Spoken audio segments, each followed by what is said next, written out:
I have Dollop tour dates to announce for the year 2024 of our Lord J-Town. We have our 10th anniversary show coming up in Los Angeles on April 27th. Guests are Karen Kilgariff and James Adomian. And then we are going to Australia, starting on May 13th in Perth, May 16th in Sydney, May 18th in Brisbane, May 20th in Canberra, May 22nd in Melbourne, and May 24th in Adelaide. You can get your tickets at dolloppodcast.com. Premier Members Credit Union is like a community garden where your neighborhood and savings bloom from give-back programs and low rates, like mortgages that can plant you in your dream home. Premier Members Credit Union. Join us at becomepremier.com. Terms and conditions apply. Federally insured by the NCUA. Equal housing lender. NMLS number 416701. Hello and welcome to the Dollop. This is an American history podcast. Each week, I read a story to my friend Gareth Reynolds, who has no idea what the topic is about. Gareth Reynolds. Yeah. Who has no idea what the topic is about. Yeah, I think it's pretty clear. I don't know why, this thing is starting to take on a life of its own now, where it's not even, it's not really just an intro. It's just kind of this weird line that you just keep rereading different ways. He has no idea Oh, boy. what the topic's about. Oh, boy. God, you want to hit a dude? I'll do one bottle. People say this is funny. Not Gary Gareth. Dave, okay. Someone or something is tickling people. Is it for fun? And this is not going to become the Tickling Podcast. Okay. You are Queen Fakey of Made Up Town. All hail Queen Shit of Liesville. A bunch of religious virgins go to mingle And do what? pray. Hi, Gary. No. Nicely done, my friend.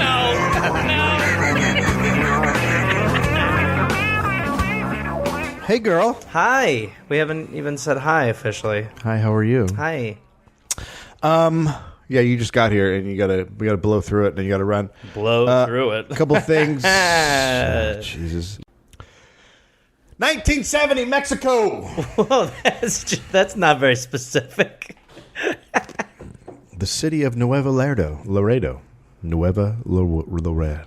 Oh boy. Laredo. Okay. What is that? What is it? Is that a cranberry and vodka? Yeah. Okay.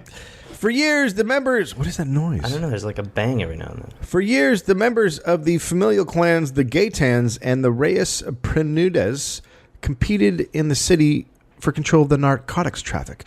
The Gaetans had most of the pot market cornered, and the Reyes Prenudes operated from a ranch in the desolate country southwest of the city where one could exchange anything of value for smack, coke, reds, heroin, anything.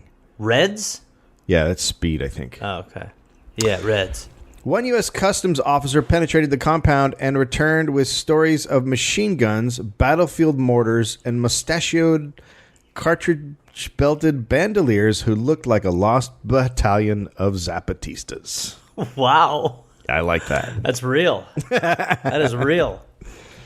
Around the early 1970s, the Gaetans and the Reyes Prenudes flared into open warfare. A 3-year battle left nearly 100 dead. This is going to be about drugs. I'm getting the vibe that there'll be drugs in this one. So there'll just be a lot of dead people. We'll just brush on through. Okay, great, cool. Mexican law enforcement tried to crack down, but ran into obstacles. For instance, they had to cancel a raid because they couldn't come up with the 500 advanced Hertz rent-a-car wanted for each station wagon they needed. Wait, I'm sorry. What?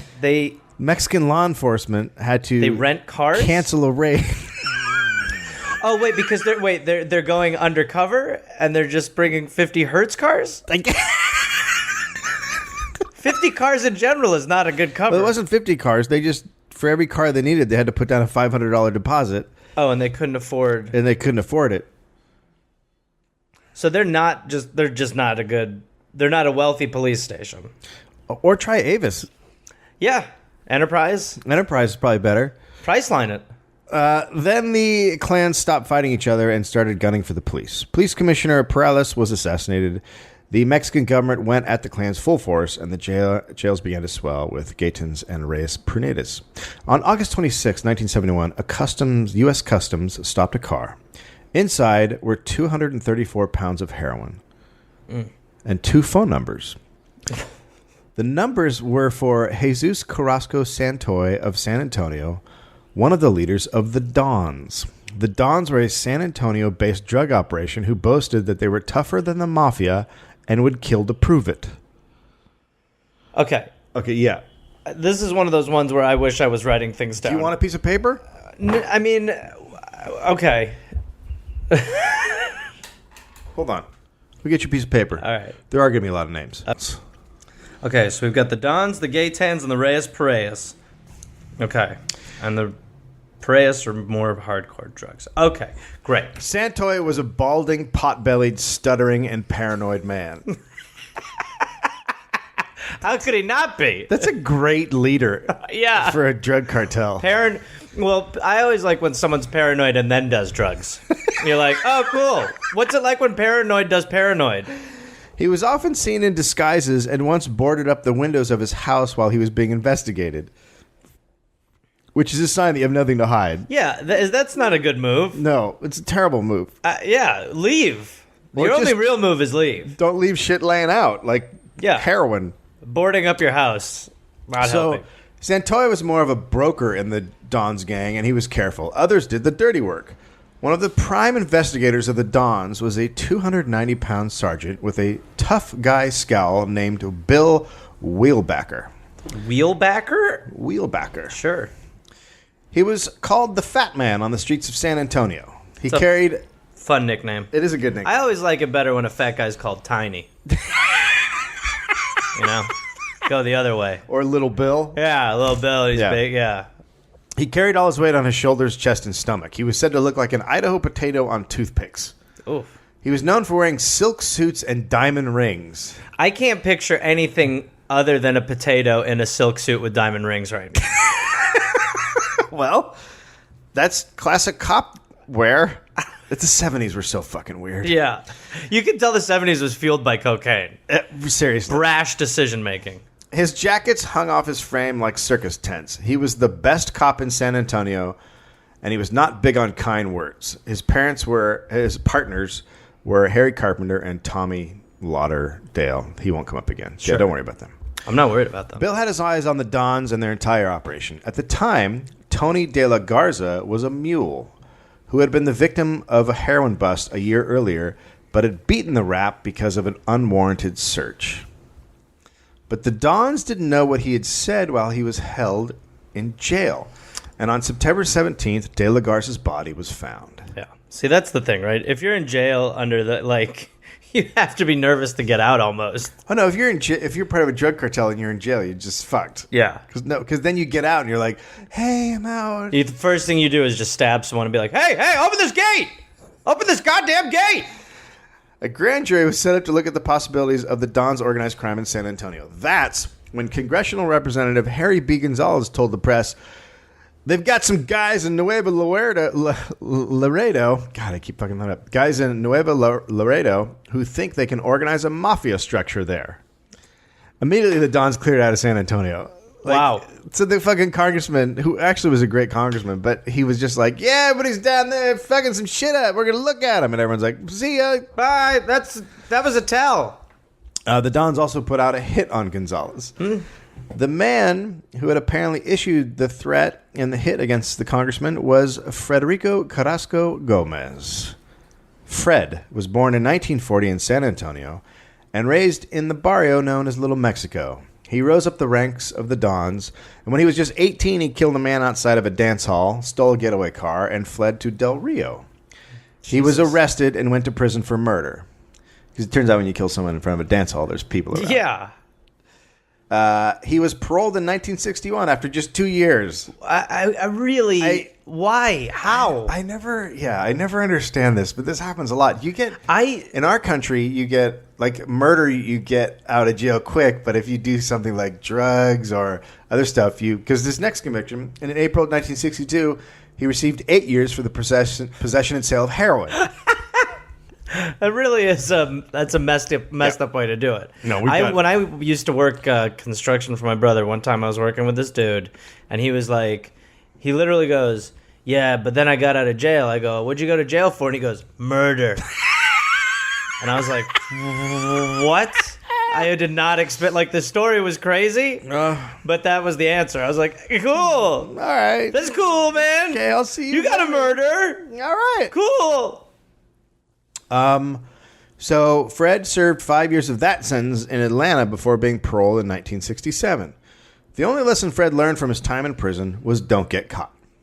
He leapfrogged over the mules and shotguns and the Dons and quickly made his way to the top. By the time investigator Bill got his hands on those 2 phone numbers, Fred was the number 2 man in the Dons. Wow. So he climbed it. He's a climber, It's a real man. little Cinderella story. Takes care of business. Wolf of Wall Street. Yeah. Yeah. Fred always wore 245s. He always had a tie and a Windsor knot and a stylish jacket. He was often with his wife Rosa, a slim, attractive woman. Investigators began to smother Fred, showing up everywhere he was and the rest of the Dons. Fred decided to move to Nuevo Laredo.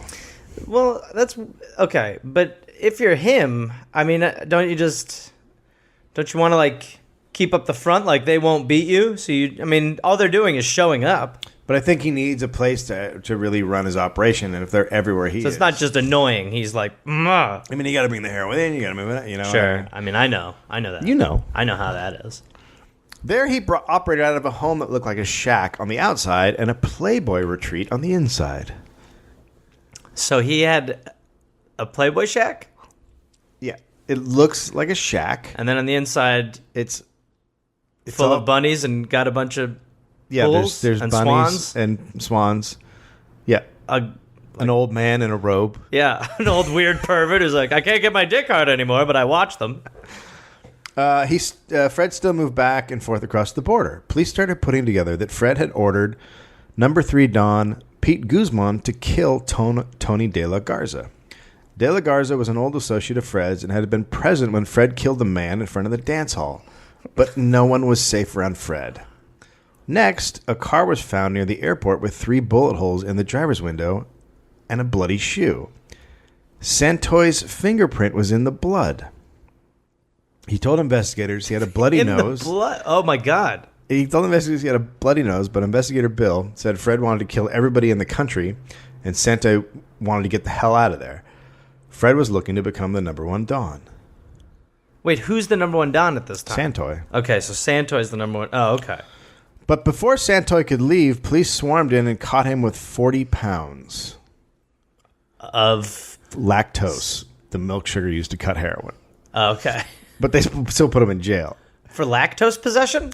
I think that it's... You're guilty of being too good of a dad. Get in the slammer, buddy.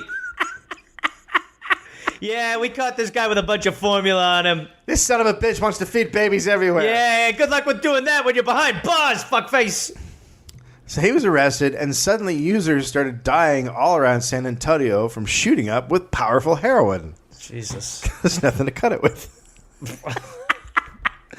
Out on bond, Santoy got his trial postponed for health reasons.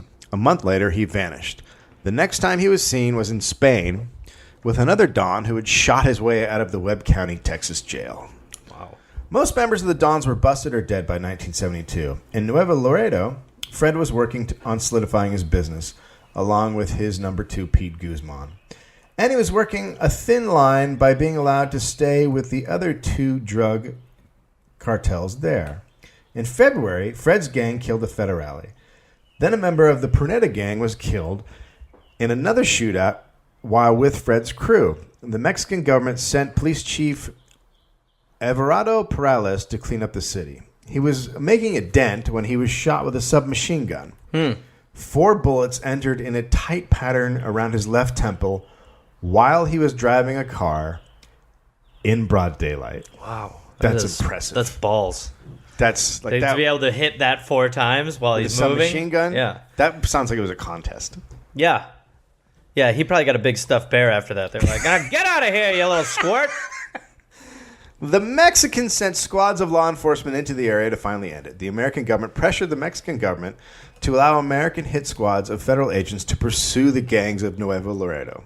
Fred took his gang south to the Mexican interior. That's when the number 3 Don, Pete Guzman, decided to start running his mouth. Oh, man, he had one of the mouths on him, did he? In what may be the dumbest drug cartel move of all time, Guzman started telling everyone he was in charge and Fred was his lieutenant. It's like the relationship of Eddie Murphy and Arsenio Hall in Coming to America. It's just like, that's blow. Then you're on blower, you don't do that. Yeah, yeah. Because there's no reason to... Well, you just know that's not going to work out. What do you mean? It might work out great. No, it's oh boy. By the way, you just did the old switcheroo. What? You were on my side the second that I fell into that trap. You were like, "Oh no, it's gonna work out. This dude is dead within the next 2 sentences." Well, Guzman stole a passport and returned to San Antonio to check in on some of his business interests. 1. He was then found with 45 bullet holes in him. 2. Only in his pants, slippers, and a bathrobe in a ditch. That's not how you go on a night walk. No, it is not how you go on a night walk. Something tells me he wasn't out on the. He wasn't near the ditch. You don't think he was? I think he was I think he was inside somewhere. I really do. On September 20th, 1972, federales broke into Fred's gang headquarters and found 213 pounds of heroin. Fred was upset that his wife Rosa had also been arrested. To protest, he tried to jump out a window. Then he held a sliver of glass against his throat, threatening suicide for 5 hours while his lawyer came in and negotiated. Eventually, Rosa was released. That is how you fucking do it. Isn't right that there. the shit? That's how you fucking roll. Yeah. You just have Hold the yourself lawyer, hostage. The lawyer. The lawyer's like, all right, just act like you've been here before, buddy. No problem. What my client is trying to say with the glass up against his throat is that he thinks his wife was brought in on unfair conditions. I'll fucking do it, motherfuckers. All right, Fred. 5 hours, Jesus. After all, they're like, okay, I just want to go home. Yeah, we'll let her go. 5 p.m. We'll let her go. No one knows why investigator Bill was in Guadalajara, but he showed up at the jail. But that's out of his jurisdiction. A little bit. Okay. Police looked at his name on the police reports they had found in Fred's possession at his house, right? So Fred's got these police reports scattered around about him, and Bill's name is on them. And not wanting to take any chances, the federales locked him up in a cell. Okay. With Fred. Wait. Right, so They liked Investigator Bill and Fred in a cell together. Yeah. So it's just your classic game of snake and mouse. Well, at this point, they think that Bill's in on it because all cops are corrupt down there. Yeah. So they're like, well, this guy's on the reports. Just put him in the jail with the guy. And he's like, how you doing, man? I never thought I'd be glad to see you, said Fred to the U.S. cop. He was like, listen, Fred, can we... All right, now hold on a second, Fred. Can we be bros about this? You want to shoot the shit? Let's talk about toilet etiquette. Fred didn't think he was going to make it out alive. The day before, Fred's brother Robert had gone into a cell nearby without his belt. Then he was found strangled by his own belt. So that's like a magic trick. That's He ta-da. went in without a belt, and he died with a belt. It's magic. That's not a... Fred cried over the death of his brother in front of Bill.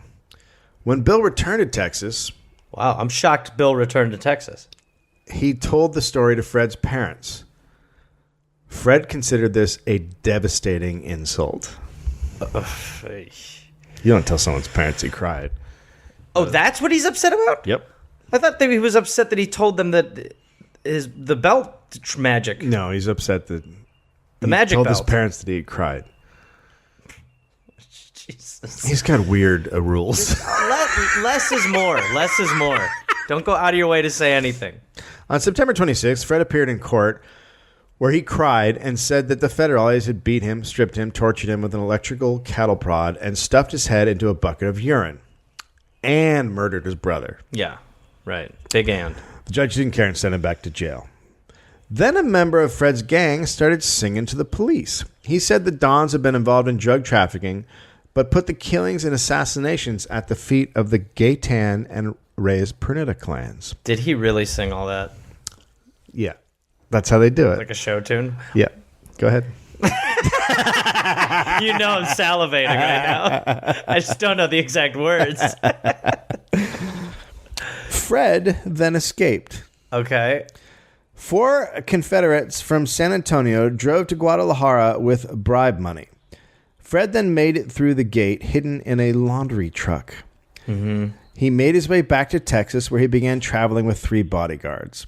Law enforcement in San Antonio searched for and prepared for a final gunfight with Fred Carrasco. Bill said, quote, "He's got a lot of money and only 2 or 3 people who know where he's at. Everybody is afraid of him." And that was reasonable because when Fred was jailed in Guadalajara, his San Antonio gang figured he was finished and started pocketing the profits. Boy, we're at like the midpoint of a fucking great movie. This was 12 guys who were pocketing the pockets, and they went on a list. Gilbert Escobedo was sitting in a bar in San Antonio enjoying a Schlitz beer when a very well-dressed man came in, chatted with the bartender, then walked over to Gilbert, pulled out 2 pistols, emptied them into Gilbert, and calmly walked out. Roy Costano and Agapito Ruiz were sitting in a car when someone walked up and shot Ruiz in the back of the head. Costano was shot in the neck, ran a half mile, then was shot again in the chest. Joe Garces and David Garcia were driving in a renovated 1930 Ford when another car pulled up alongside and shot Garcia in the head. The car overturned. Garces made it a few feet before his life ended. After, Fred went and had a steak dinner. He's taking care of business. Jesus Christ. Fred was back in San Antonio and getting the office in shape. Yeah, he was getting things done. Now Fred's name was all over the papers. San Antonio radio stations, television stations, and newspapers started appealing to secretive informants. So the fucking media is like, "Hey, come on, want snitch. to find out, yeah. Snitch. Hey, snitch." Because they just want the scoop. Yeah. Yeah. Officers were warned they shouldn't try to take Fred alone. The FBI tried to promote Freddie to the 10 most wanted list, but Fred made no attempt to flee the state. 7 months went by. So wait, for 7 months, He's on the fucking run, killing he's being people. talked about on the radio. Everybody. The cops are breathing down his throat. He did kill all these people, and he's just chilling. Nobody knows what he looks like, Oh, wow. except for Bill, who saw him in that cell. Oh, shit. Wait a minute. Wouldn't want to be Bill. On July 21st, 1973, Bill got a location on Fred. He was at the El Tejas Motel.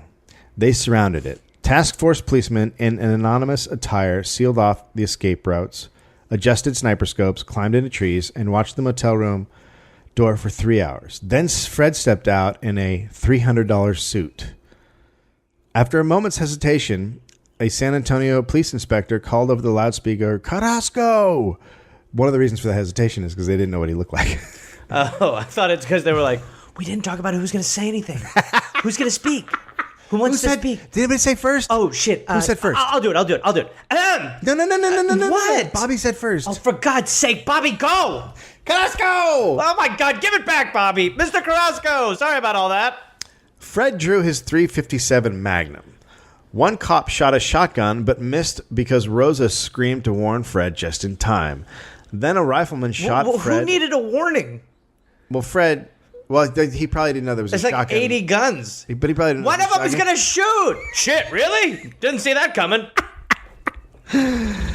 A rifleman shot Fred in the shoulder and devastated his left hand.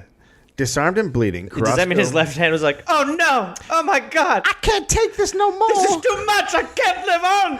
I didn't want this life. I'm going to grab me some Kleenex. Disarmed and bleeding, Fred ran a blind zigzag that ended 100 yards later with more wounds in his foot and stomach.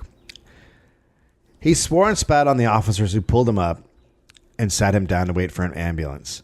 He told his old adversary, Bill, "All right, you big son of a bitch, you finally got me. Now leave me alone." Television and newspaper reporters arrived. When the ambulance pulled up, Rosa threw herself on her husband, clutched him, and kissed him. Then she wheeled around and flipped off the cameras. Nice. Fred swore at the ambulance drivers. Well, I mean, pick your spots here a little bit, Freddie boy. While he was being booked, Fred Carrasco listed his occupation on arrest reports as a farmer and laborer. It kind of is. A little bit. Yeah. In the ambulance, Fred told officers that cops had killed Ruiz and Castano, and he had a witness who could prove it. Sure. Fred's lawyer had many discussions with him while he awaited trial. In all those discussions, not once did Fred mention narcotics. Fred wanted to plead guilty to assault to murder and accept a life sentence. In return, he wanted all charges against Rosa dropped. This is a love story. Yeah. Rosa was charged with assaulting a police officer. His lawyer didn't want him to plead guilty because despite all that had happened, there was very little... was that all she was charged with? Yeah. Is that really... That's not as romantic then, right? Because, what does assault get you? Not probation? It's all very weird. It's just like, no, you won't keep her for 40 hours. No. His lawyer did not want him to plead guilty because despite all that had happened, there was very little evidence against him. Fred said he would only go to trial if his lawyers would put in writing that Rosa would go free. His lawyer thought he could beat the charges, but wouldn't put it in writing because he knew Fred would kill him if she were convicted. Then I will plead guilty, Fred said. I will take life. I will take life upon life. Rosie must go free. Jimmy, if you are lucky, you will meet a woman you'll die for. For Rosie, I would die. The lawyer cried at the gesture, and Fred put his arm around him and said, now look who comforts who.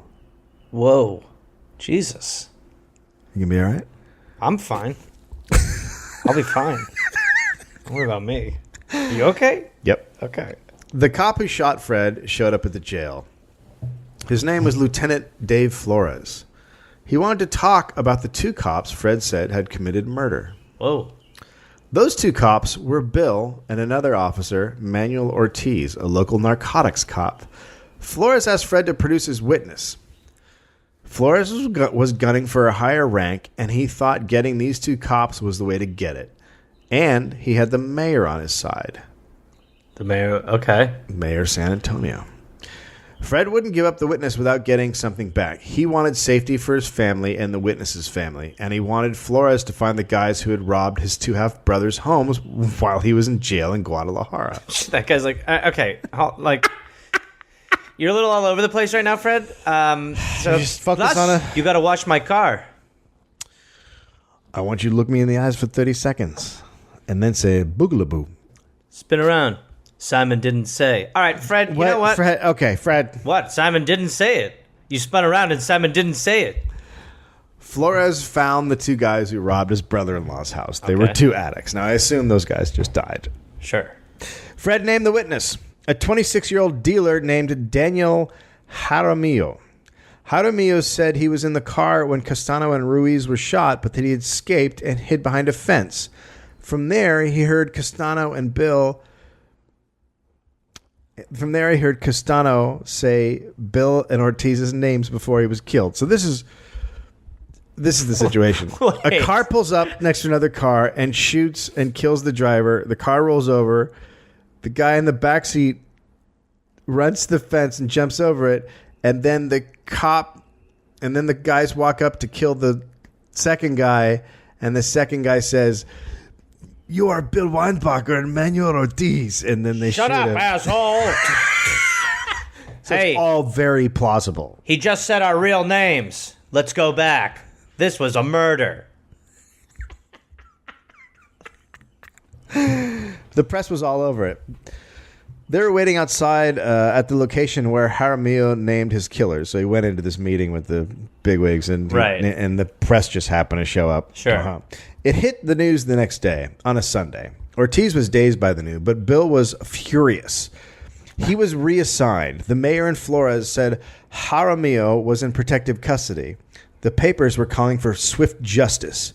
Then on Tuesday, just 2 days later, Jaramillo was arrested in a motel room with 5 other guys and 10 pounds of heroin. Whoa. This is a bad witness. Jesus. Or just, how about a week? Like, take a little bit of time. Yeah. Yeah, honestly. Good God, that's all we need, the mayor said when reporters told him.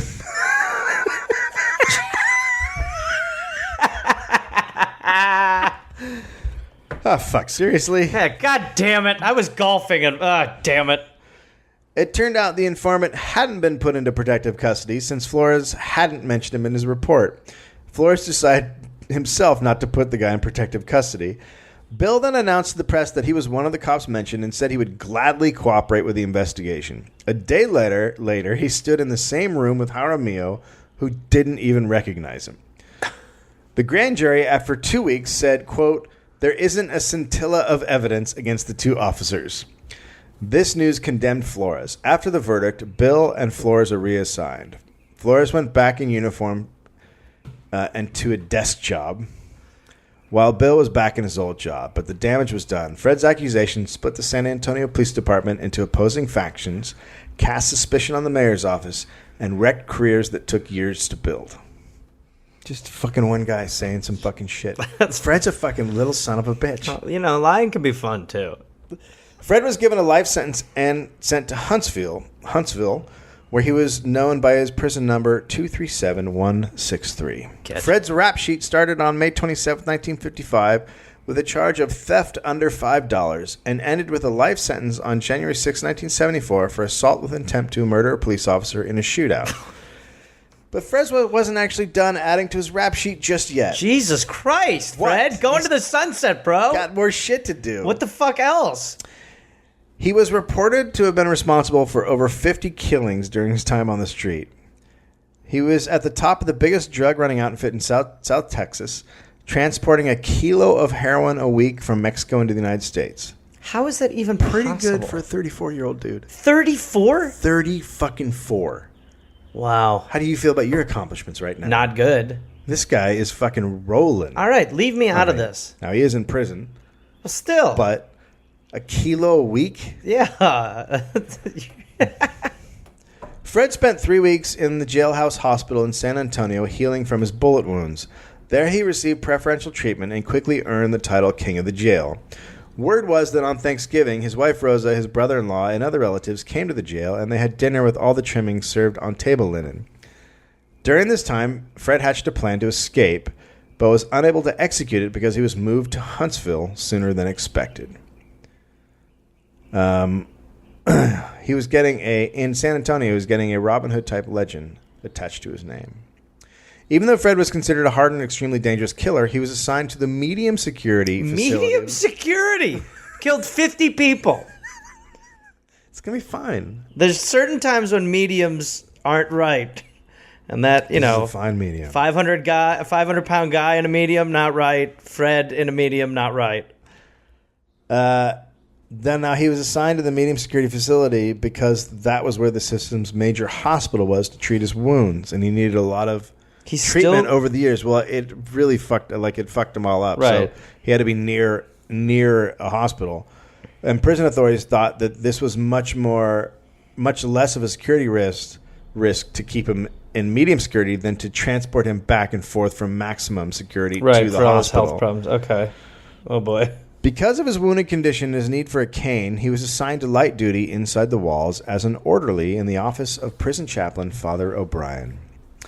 The once most feared man on the streets of Texas was now emptying waste paper baskets, polishing pews, and mopping floors in the Chapel of Hope. Aw. Fred did not like it. I'm really shocked. Father O'Brien called Fred, quote, a pear-shaped man who neither looked tough nor acted mean. He certainly didn't appear Watch your mouth, Father O'Fucking-Brian. This dude's a murderer. He just looks like a pear-shaped, non-threatening man. Oh, he's very pearish. He's pear-shaped. Look at him with his pear-like body. He's got such a pear-like body, I want to take a bite of him. Fred said quote, I feel the need to do my time as best as I can and get back to my family. Sure.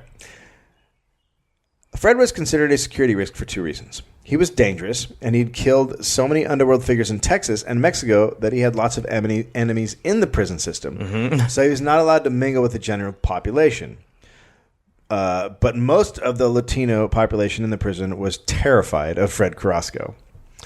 Soon enough, Father O'Brien came to know Fred and changed his tune. He said Fred had what he called, quote, a moody quality, a controlled inner fury. His brooding silence is like the lull before the gathering storm. Jesus. Well, I've changed my mind a bit. I've actually met him now, and he's a terrifying, very threatening man. Very threatening man. I don't like pears anymore. I won't ever eat another pear. I'm afraid of pears. What Father O'Brien and no one else in authority at the time knew was that Fred was using the privacy of the chapel to place long-distance click calls back to his operatives in San Antonio. At Huntsville, Fred went back. That's amazing that he's able to just place phone calls to a gang. Like, what the fuck you think he's gonna do? why is there a phone in the chapel? Why is he near a phone? Fred went back to planning his escape. He picked accomplices, which were needed for his plan. Ignacio Cuevas and Rodolfo Dominguez were more than willing. Cuevas was 42 years old, serving a 45-year sentence for murder. Dominguez was 27, serving a 15-year sentence for assault with attempt to murder. Now, if I'm going to escape and I'm in for 45, I go for the escape. If I'm in for 15, I don't go for the fucking escape. You can get out in 7. Yeah, I agree. Fred would also need outside help.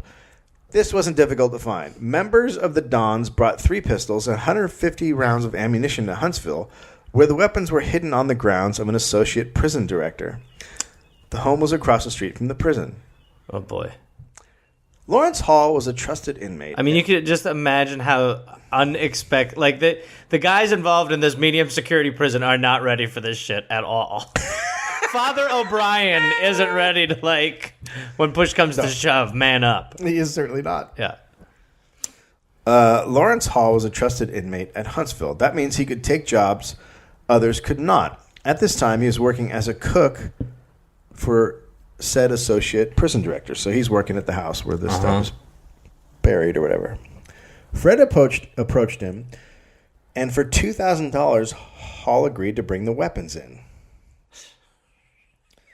Fred's family paid Hall's family the money, and they were off and running. So they have guns in the prison. Hold on, not yet. Hall got a canned ham from the prison commissary. He made ham for the prison official's family, then left the remaining ham to spoil. He then told the supervisor that he had to return the spoiled meat to the commissary and place the weapons in the meat can, covered it with the spoiled ham, and passed through the prison entrance without being searched. Holy shit. Fucking 70s. Well, who wants to search bad ham? No one wants to touch the smelly ham. I don't want to touch smelly ham. No, you're good. What do you have under there? Oh, that fuck. looks like a trigger, but that ham also smells real bad. Was nobody like, why are you bringing the shitty ham back in? Yeah. Nobody was like, would throw out the ham. Yeah. Why are you bringing back shitty ham? You know what? Hey, boss, I got to bring this spoiled ham back over to the prison. Wait a minute. Okay. That worked well, so why not try something similar with the ammunition? He took a gallon can of peaches to the prison official's house, took the label off, drained the contents, then refilled it with bullets. Those bullets are going to smell delicious. Then he took the can back to the prison, telling security he was exchanging the peaches for pears. So what I'm doing here, I know you guys are probably looking at me, is I'm actually running these peaches back in now because I want to exchange them with the pears. So in case any of you guys were looking at me going like, hey, I realized that he just had those peaches. Why does he have those peaches? And now he's going back in. Because I'm going to do... why am I talking so much? I'm going to do a pair switch with the peaches. So there's no... what? Why are you guys even looking at me weird? No, just go. Oh, okay. Sorry. Thanks. Once inside the prison, the pistols and bullets were passed through a series of inmates until they reached Fred. On March 28th, 1970... So Fred now has guns and a shitload of bullets inside the jail, and Father O'Brien once thought he was just a pear-shaped non-threat. On March 28, 1974, the U.S. Department of Justice and the DEA sent a letter to the Texas Department of Corrections saying the agencies had received information that an escape attempt would be made in the near future by Fred Carrasco, probably because the guns had been passed through a bunch of inmates, and one of them was like, I don't want anything to fucking do with this. This information came from 4 separate informants. Nothing was done.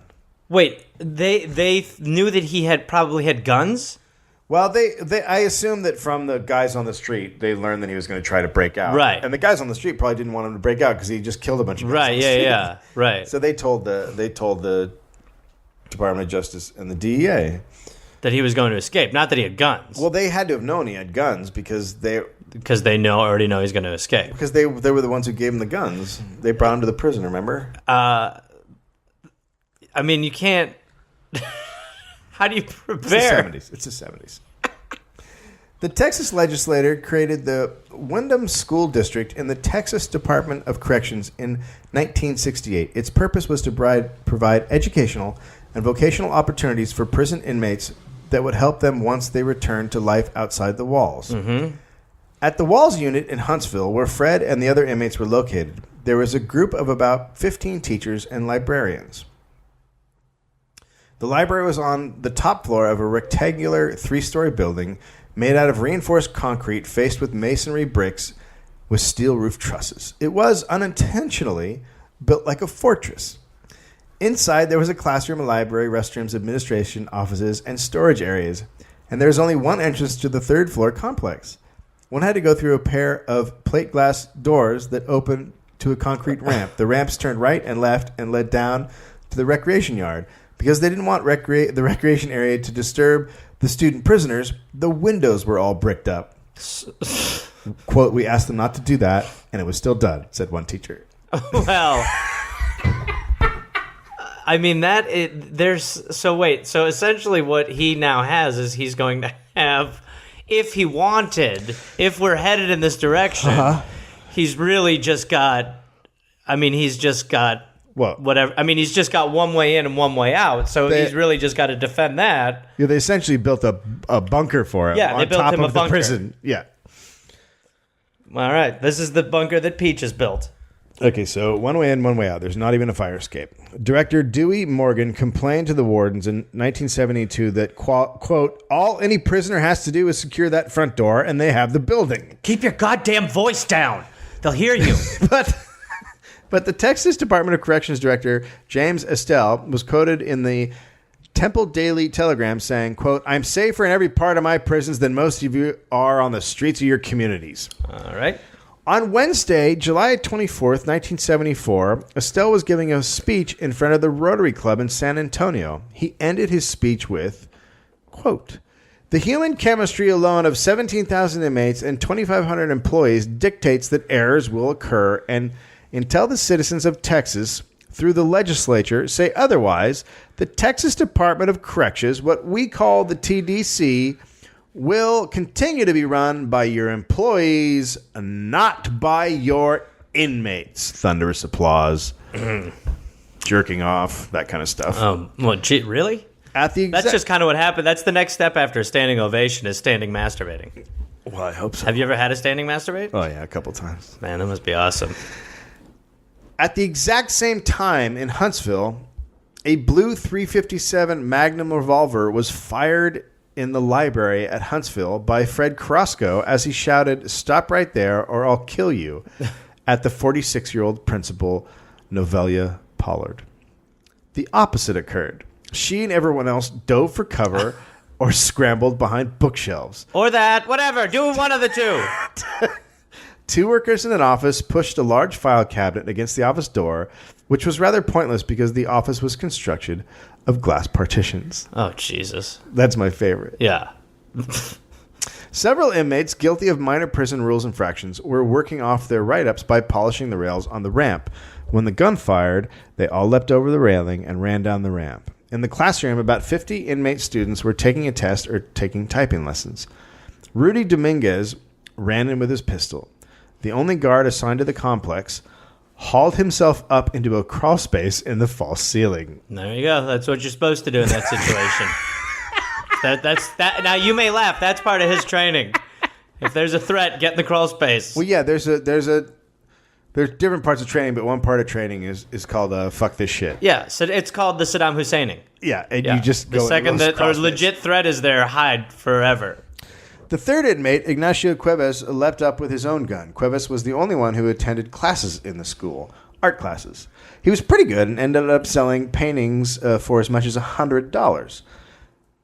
That's a lot for a fucking painting. Yeah. Maybe reconsider. Cuevas unwrapped a chain from his calf, and wrapped it around the door handles. Now no one could get in or out. Fred raised his pants leg and peeled yards and yards of tape off. Stuck to his leg were the hundreds of rounds of ammunition. Oh, Jesus Christ. Oh, boy. Some people to this day think that Fred's leg was not truly injured and that he was limping the whole time as a ruse, knowing that he was going to try in a shootout to get out of prison. So that he had always been limping because he knew he was going to wrap ammunition around his leg.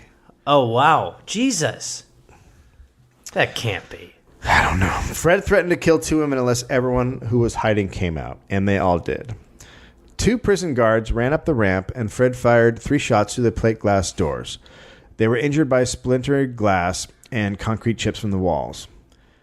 And then they ran off. Now that everyone was gathered around, Fred said, "All right, everyone take it easy. Do as we say, and no one will get hurt. We're committed to a plan to leave this prison. We have nothing to lose, and we're willing to die if we have to. If the warden hurts one of us, we're going to kill one of you." Which kind of contradicts the first part when he said, "Everyone take it easy." Everybody relax. Nobody's going to get hurt, okay? They kill one of us, one of you dies. Wait, you just said... Huh? No, it just seemed like... No, I don't think we asked for questions. Okay. Yeah. Within minutes, Fred was on the phone to the prison warden, Hal Husbands. Mr. Husbands. Sounds like an advice column. This is my wife, Mrs. Husbands? Yeah. This is my wife, Mrs. Wife. I'm Mr. Husbands. Have you met our boy's son? Fred told him he was releasing the inmates. He then hung up on the warden and screamed at the prisoners to get out. They bolted. Now there were 11 civilians and 4 inmate prisoners left as hostages. Some inmates were still in the prison dining room, which was directly below the library. Okay. They were finishing lunch or doing cleanup work, banging pots and pans, dishwashing, etc. Fred and his crew thought it sounded like guards were trying to tunnel up through the floor and demanded they stop or they would shoot the hostages. The hostages was like, I think those are pots and pans. The warden went to the dining room and told everyone to shut up and shut it down. Yeah, good call. News would it would hit the news that night and the radio and papers the next morning, but the country didn't pay much attention. Well, you know. This was the same day that the U.S. Supreme Court ordered Richard Nixon to turn over his Oval Office tape recordings. Oh, boy. So Nixon was about to go. It was a scorching hot day. And Nixon was like, you heard about this inmate problem? What's going on down there in feels like we're not paying attention to the right story right Texas, there are men holding people hostage. I don't do anything. It was a scorching hot day in Texas. Tropical heat in the mid-90s. Except in the air-conditioned library at Huntsville. Prison officials had no idea how many guns Fred had, how many prisoners were taking part, or how many hostages were there. They were in the dark. Within minutes, they were speaking on the phone. Fred said if the guards charged, he would kill all the prisoners. One look at his rap sheet, and prison officials agreed not to do anything. Yeah. During this brief exchange, Dominguez fired 2 shots into the ceiling. Fuck it. I mean, why not? Fuck it. It's called making a point. Fuck it. Fred's just chatting away. It's a bing, bing. That's what we mean. Fuck yeah. The hostages were then taken into the corner of the library and grouped into a tight semicircle of chairs. This way, they were lined up. You know what'd be amazing is if there was like one librarian who had just fallen asleep and then woke up for that and was like, shh, hey, shh, can we keep, what the fuck's going on? Excuse me. Oh, God, I'm sorry. It's just very loud. I realize you've taken hostages and you're taking them to the library. Fred. But let's keep it down. It's still a library. Fred, I don't want to sound like a stick in the mud, but this is still a library. So I want you to do what you need to do. I understand you're going to kill us if they try to dig through here. But can we just use really library voices? Yeah. No bang bang. No bang bang. No bang bang. Thanks. Well, you can't shoot me because it's a library. So they put them in a tight semicircle of chairs. This way they were lined up for rapid-fire execution. Fred told them, quote, "It's not my plan to shoot anyone until I'm ready." Fred... He's very contradictory. At this point, like, somebody whispers to the other, like, just don't even pay attention to the first half. At this point, don't even pay attention to the first half of what he says. While Fred was calm and cool, Dominguez was pacing like a lunatic. Gun pointed at the hostages, thumb on the cocked hammer the entire time. Every sound set Cuevas and Dominguez off. Cuevas got particularly excited about pigeons and their flapping wings. What? He raced up to the attic at least 8 times the first day to make sure the birds were not being scared off by guards attempting to enter. Cuevas at one point described by a fellow prisoner as, quote, having an IQ just about room temperature during winter. I don't know what that means. Yeah, that guy we need to find out what that guy's IQ is. Room temperature during winter. I mean, I guess it's... it feels like it's average. I feel like a moron who doesn't know how to describe IQ just called someone stupid. Yeah, exactly. That guy is the guy who's got the room temperature during winter IQ. If anyone's got the room temperature IQ during winter, it's that guy. Meanwhile, Fred was talking in an almost natural manner with no sign of fear or anxiety. This is his calm zone. This is where he feels. Yeah, no, Daddy's back. It's like he's in a nice warm Daddy's pool. back, yeah. Fred requested Father O'Brien come up to the complex so all negotiations could be done through him. But Fred has conditions. First, the priest had to remove his collar and have his hands cuffed in front of him. Fred was an atheist. Oh, so wow. He didn't want the priest to come up with his collar. Oh, wow. Father O'Brien... Is that like when you take a dog's collar off for a priest? Is he just kind of running around doing kind of sinning all over a little bit? It's like, yeah, I let him off leash for a little while so he could just sin around here for a while. You let him go fucking for a little while. Yeah, he's over there. He's masturbating and smoking some weed. Yeah, there he is. I'll put his collar on in a minute. He'll be back. About an hour. Taking the father down to the father run. Yeah. We're going down to Priest Park. So Father O'Brien agreed and became the messenger. When Father O'Brien arrived at the complex, he looked at Fred and yelled, "Fred, what in the hell are you doing?" And Fred shrugged. What? Oh, this? What's the thing? Oh, here we go. I'm just so bored. Not a hello? I don't even get a hello? Fred then calmly explained that this was an escape. Quote, "We have nothing left to lose. I will die if necessary for my liberty. If I die today or tomorrow, it's all the same to me." Next, Fred decided to look for the guard who had scrambled into the crawl space. They ordered him down and fired into the ceiling. Father O'Brien begged him to come down, as did the warden over the loudspeaker. Finally, he did. Jesus, I mean, that has got to be really awkward. He was at this point shirtless because it had been so hot up there. Whoa, buddy, he got really comfortable up there. He's like, sorry, the game's at halftime. Is there any way... Man, it's nice up there. You guys like saunas? Woo! Oh, fuck. Sorry I got naked in the crawl space and compromised the mission for 2 days. They tied the guard to the front door and terrorized him. Ugh. For days. Ugh. Days because the Huntsville prison siege, as it would become known, would last 11 days. Oh, my God. The hostages all thought they were going to die. The more prison officials and lawmen learned about Fred's advanced, detailed planning, the more impressed they became. Regarding food, the three had brought food from the prison commissary up. Canned peaches, pears, canned meat, Vienna sausages, and they had put all the food in the library behind the books. Where nobody would find them. But you got it. I mean, how great. There had to have been a library and it was just like, what's Vienna sausages back here? Strange that cornflakes are on the shelf. It's a little strange. Who wrote cornflakes? That's Kellogg's. Wait a minute. Hold on. So when the prisoners took over, they were ready basically for a long picnic, right? Yeah. Fred had already planned what to do with all the hostages. He had everything worked out except for the getting out of their part. Ah, well, You know, that's a little... whatever. You get We'll caught. get there when we get there. You get caught up in the setup. You do. Yeah. You do.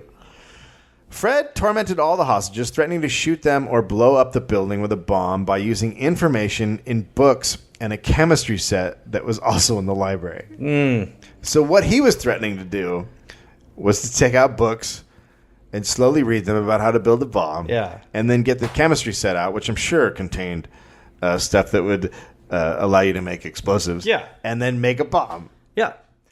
Yeah, I would say no. If you have prison in the title, no matter what the quantifier is, don't have a chemistry set that a convict can get access to. At one point, Father O'Brien couldn't take being a messenger anymore and gave himself up as a hostage, thinking he could be of more use helping the hostages.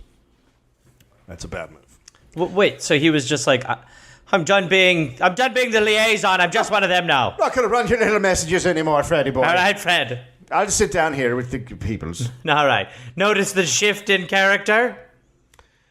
As the days wore on, Fred forced the hostages to make demands for him. The demands always had unreasonable deadlines and could not be met. When they weren't met, Fred would fly into a screaming rage. At one point, he asked for, quote, suitable clothing for the three of us. When asked further about the clothes, he said, I want clothes, underwear, socks, razor blades, soap, deodorant, and face lotion. For himself, he ordered Hart, a Schaffner, and Mark's label, rather expensive, and Nunn Bush shoes. Then he placed the exact order for Cuevas and Dominguez, but he said he wanted his suit to be twice as expensive as theirs.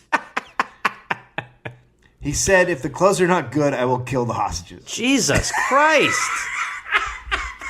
Good God. We're having a fashion show up here, gentlemen. These hostages are probably like, it's just getting shittier and shittier. We are going to die. We're going to die eventually. He just wants good suits. Demands are not good. Prison officials delivered that. They also delivered 17 steak dinners from La Cire, one of the city's finer restaurants. The ribeyes and fillets were all cooked medium, served with baked potatoes and tossed salad, and cost $78.75 at group rates. And they had 17? Is that for them and all the hostages? Yeah. I mean, do you trust... 1, 2, 3, yeah. No, someone didn't get one, right? Because there's 15... Probably the security guard who's taped to a door with lipstick and cuts all over him. 2 people sound like they didn't get it. 2 people. But I mean, do you really trust... I would be like, now, Fred, come on, make sure the other people eat these too. You don't just get 17 steaks.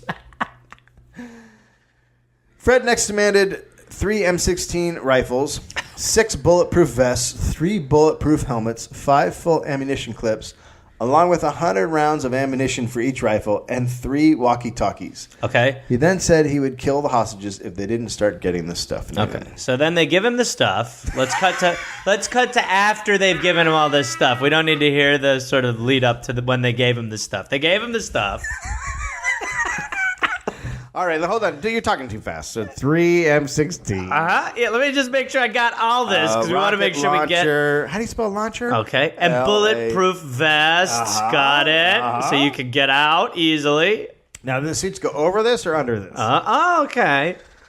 Hours became days, and the days came to a week. Fred's resolve began to wane, and his level of agitation increased. Then he heard on a radio broadcast that an arrest warrant had been issued for Rosie as an accomplice. Oh, boy. Fred freaked out, and Ruben Montemayor was brought in to act as his attorney, even though they had never met, and Fred already had an attorney. Now, his new attorney was involved in the negotiations, but his old attorney got involved too later. At one point, Fred somehow ended up as part of a 4-way phone conversation with his original lawyer, James Gillespie, the editor of the San Antonio Light, and a newscaster, Will Sinclair of KITE Radio. What? The Kite. On the call, when asked where he got the guns and ammunition, Fred said he paid $25,000 to the security chief for the entire Department of Corrections, Major Andrew Murdoch Jr. Murdoch just happened to be the guy who assigned Fred to his janitorial duties. Oh, man. Oh, man. The ruse worked. Prison officials spent tons of time and energy defending Murdoch to the press instead of working to get the hostages out. Fred is really... He's kind of like the Dennis Rodman of, prison PR. He just really knows how to manipulate the media. He's such a shithead. The conversation is dictated by Fred. Fuck, it's just amazing. Several days in, hostage Dr. Glenn Johnson collapsed on the floor. He appeared to be having a heart attack. Fred demanded a doctor be sent up, but prison officials said no. Fred finally... And any doctor would be like, no. Doctor, I need a doctor. No. Fred finally allowed the doctor to be removed by stretcher. He was released from the hospital the next day. Shortly after that, a second woman faked a heart attack, and she was also released by Fred. But she was kept at the prison hospital to avoid detection of the lie, which further pissed off Fred. Some of the hostages contemplated suicide using pills for headaches that hostage Steve Robertson had with him. Then one of the inmate hostages ran for the glass door, jumped through it, and dashed down the ramp and made his escape. Wow. That guy's fucking awesome. That guy's got fucking balls. Fred was losing his grip on the situation, and it was showing. After that escape, Fred made a demand for an armored getaway car. The demand was given approval by Texas Governor Dolph Briscoe. They had a governor named Dolph. Mayor Dolph Briscoe? Governor Dolph Briscoe? Yeah. I mean, I wouldn't even put that in a script. Yeah, no, that doesn't sound anywhere near reality.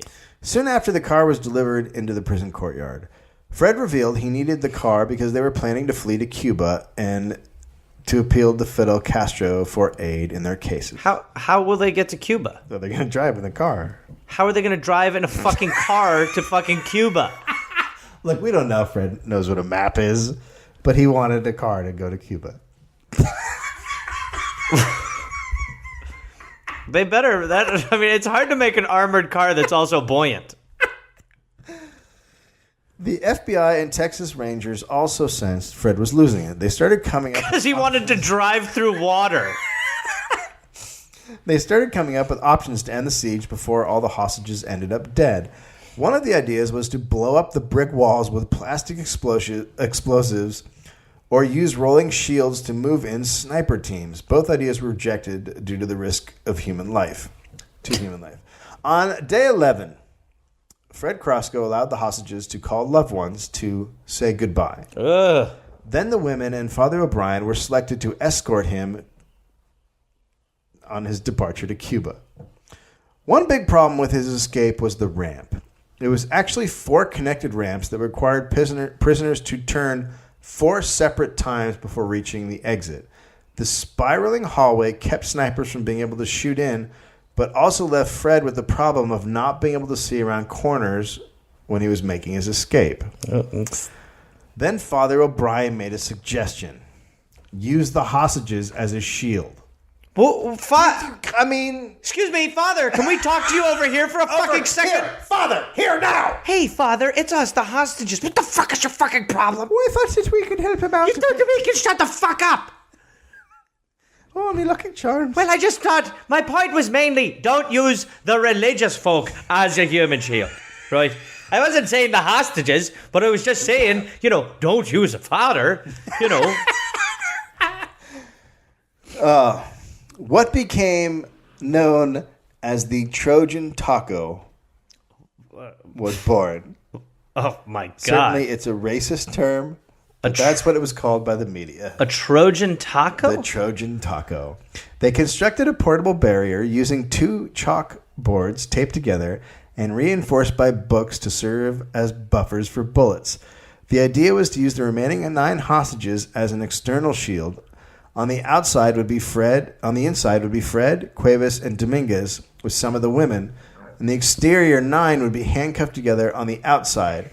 He warned that if the prison guards tried anything, he would shoot the women with him inside. Hey, Father O'Brien, I just want to say thanks again for the great suggestion. Oh, look at this. It's like a taco with people in it. You fucking asshole. Father O'Brien. The idea was to roll the barricade out the doors and to the car where he would transfer 2 hostages to the armored car and then drive away to freedom. It's a flawless plan. Ugh. It's flawless. Talk about wanting to be last picked. Meanwhile, the guards came up with their own way to deal with the Trojan taco. While Fred was building his Trojan taco, the guards began to develop their own plan. They called in the Huntsville Fire Department. The plan was to use a high-pressure hose on the convicts and hostages to set them off guard and push them off their feet to gain control without allowing the hostages to be harmed. Here's something that you might not realize. What is fucking happening? If you have a gun, right, and you're in a taco, and you get knocked over, the gun doesn't work because you're sideways.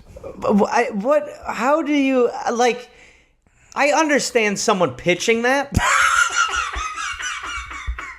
but going ahead with it. Yeah. All right. Prison guards hid in the corridor between the library and the door to exit around a corner. They waited with their hose. Oh, my God, with a hose. This plan can't go wrong. This plan cannot go right. What's your guess of what happens? I think innocent people die because he's still like. It just is going to be a shit show. I mean, people are going to die. It's not going to go well, and Fred's going to die too. I think everybody's going to die. I think they're all going to die. That's what I think. As Fred, Cuevas, and Dominguez rounded the ramp, the guards blasted them with high-pressure hoses. Now what? The Trojan taco began to tip. Yeah, I see that happening. It was all going to work. But just when the taco was about to tumble, the hose ruptured, causing the Trojan taco to right itself. Okay, so the hose didn't work. The hose, I mean, they brought a bad hose. They brought a bad hose. Check your hoses, gentlemen. Yeah. We are going into a hostage situation. Check the hoses. But other hoses kept spraying. They succeeded in separating the outer hostages from the rest using the water hoses. But this just succeeded in making a terrible situation worse. Now the only hostages were in the Trojan taco with the criminals who had the guns. Gunshots rang out. The first coming from inside the taco. The inmates were executing the hostages. Then the officers shot in response, thinking they were being shot at. Fred then shot himself in the head. Dominguez shot 2 hostages in a panic before taking a bullet from one of the officers. Cuevas was pinned to the ground by one of the now dead hostages. He was uninjured and unable to fire his handgun or do anything else because of the body on top of him. Texas Rangers and FBI agents had been hit by bullets, but they were all wearing bulletproof vests. The small corridor was filled with the smell of gunpowder residue, smoke, and blood. Father O'Brien was seriously injured. The 2 dead were Yvonne Becerra, a 57-year-old prison school teacher, and Judy Stanley, a 43-year-old librarian. Both women had volunteered to accompany the convicts as hostages inside the armored car. Ugh. Ignacio Cuevas was put on trial for capital murder and received the death penalty. He was put to death by the state of Texas on May 23, 1991. His last meal was chicken dumplings, steamed rice, sliced bread, black-eyed peas, and iced tea. Cuevas' last words were, quote, "I'm going to..." That was some good food. His last words were, "Fuck, I should have ordered a taco." Oh my God, what was I thinking? I wanted pizza. His last words were, quote, "I'm going to a beautiful place." Okay, Warden, roll 'em. Whoa. What do you think you're going to a beautiful place? Those are some. I'm kind of a fan of those last words. It's not bad. Yeah. Roll 'em. Roll 'em. Action. The governor, the director of prisons, Estelle, and warden husbands went on to be ridiculed for the outcome of the 11-day ordeal. The deaths of the hostages was thought to have been avoidable and went under review for their decisions made. They took during the heat. Were made during fucking autocorrect. Whatever. They took heat over the outcome. Okay. But in many in the corrections system around the country thought that it was a miracle that anyone had survived. Yeah. After the shootout, a few reporters were allowed inside where the nude bodies of Carrasco and Dominguez lay on the bloody concrete. Ann James, a reporter for the Houston Post, was denied entry because of her sex. Sure. Can't see a penis. She's a lady. It's a dead She won't be able to separate it. Her woman mind won't be able to separate it, Dave. These are naked men. You know how she'll be. She can't report in that situation. You're right. She doesn't have a man mind. Bill Weinbacher, the San Antonio cop who had been after Fred for a decade, said, quote, "I think he was crazy. He wanted to be the kind of guy they would sing about in beer joints." Toward the end, a UPI reporter was comparing Fred to Al Capone, Pretty Boy Floyd, and Clyde Barrow. The song Muerte de Fred Gomez Carrasco has been sung in bars around San Antonio and elsewhere ever since. So he got his dream. Yeah. Well, my friend. Feel good? Holy shit. You like her? Jesus. You like her? Huh? Huh? You like? I think it's the only thing. I'm glad Father O'Brien's okay, and I'm glad he got hurt.